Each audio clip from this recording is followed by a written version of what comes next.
The next lesson, which I felt like I have somewhat of an obligation to talk to you guys about, because I know there's going to be some of you listening to this podcast that aren't doing this and haven't probably even considered it yet because you just don't think it's important. One of the most important things that everybody listening to this podcast should be doing, and I say this as someone that does this and spends at least 2 hours a day doing this, is investing your money. There's a couple of important sort of sub points to this. Find ways to spend less. Find ways to save more, and find ways to invest even more. And when we talk about investing, typically you think of investing as something that other people do, right? Like wealthy people that live in, Canary Wharf in London or New York City, run around in suits, waving pieces of paper at the stock exchange and investing their money.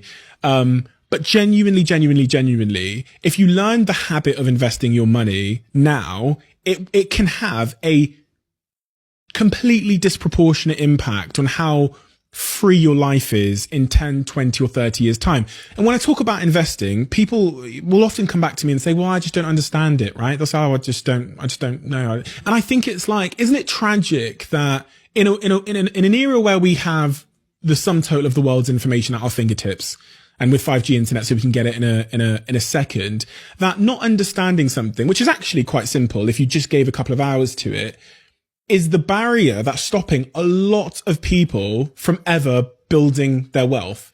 And like living hand to mouth is like, okay, if you're earning a decent salary, but if you want to build wealth, which is ultimately freedom, I think of money as just like freedom coins, and you're letting, I just don't understand it because you've never Googled it and never tried, be the barrier, be the first hurdle that you can't even jump.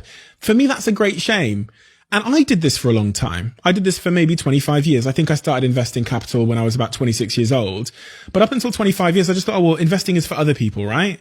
People that aren't like me. And my thing is, I need to make more money and then just save it. No, your money can act like soldiers. It can go out every day, take prisoners and come back with more, right? And that's what you should be doing with your money. If you don't know how to invest and, because you don't understand it, or you don't understand cryptocurrency or Bitcoin or whatever, Google it, please. I swear to God, if there was one investment of your time that stands to make you multiple riches over the next 10 or 20 years, it's just learning what this investing thing is. And it could quite literally take you 10 hours to understand.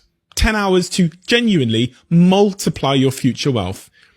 And you're letting I don't understand it stand in the way of you and your chances of being wealthy. I don't actually know how someone can be wealthy without understanding investing, outside of winning the lottery or starting a very big business that ends up being sold or acquired or whatever. Or, when I'm keyword here, not rich, I'm talking about wealthy, right? But I also know how someone who is earning a decent wage, can become a multi-millionaire by just doing the most basic form of investing.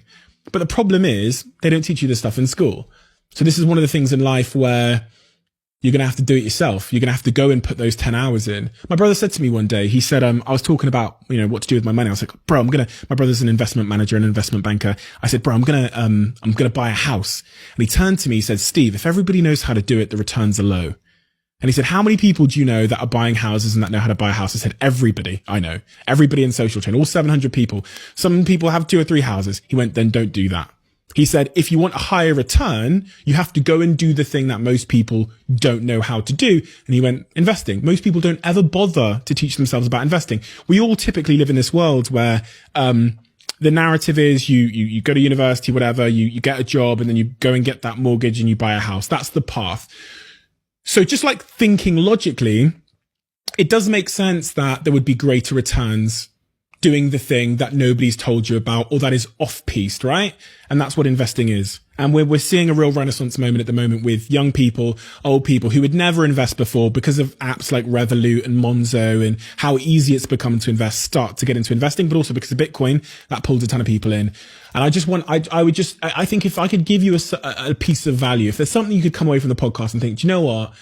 That was the day where I started investing. Then I think that would be a tremendous thing that I've done. Because if I could just get one person listening to this podcast to put in those hours into Google how to invest and to get the Hargreave Lansdown app or an investment app on their phone and just start putting £10 in every single month into the index funds or the S&P 500 or into Facebook stock or whatever it might be, then I think the habit you'll learn and the rules you'll learn about money will change your life and the life of your kids forever. So I think I just could not say it today.